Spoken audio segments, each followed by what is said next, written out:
चित्र कुछ विशेष आज है, मानचित्र कुछ विशेष आज है अपने हिंदुस्तान का। मानचित्र कुछ विशेष आज है अपने हिंदुस्तान का। पायलट बाबा ने लिख डाला इतिहास सा सारा।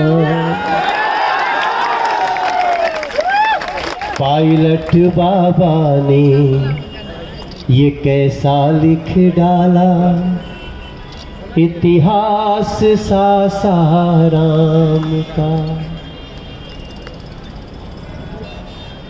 इन लाइनों को तो मैं अभी अभी सोचा हूं।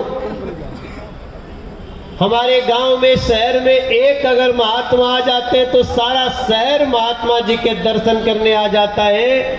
आज सासाराम बिहार कंफ्यूज बा कि केकरा के देखी केकरा के छोड़ी।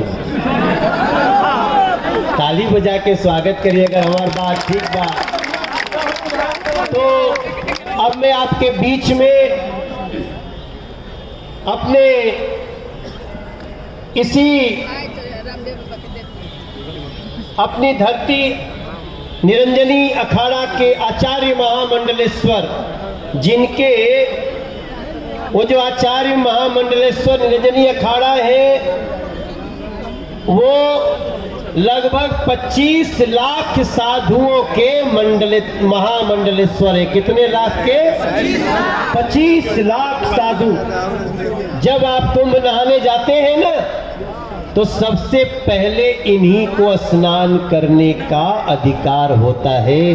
वो आज सासाराम में आपको आशीर्वाद देने आए हैं। मैं दोनों हाथ जोड़ करके प्रार्थना करता हूं, आचार्य महामंडलेश्वर कैलासानंद गुरु जी आपको 2 शब्द आशीर्वाद के रूप में कहें।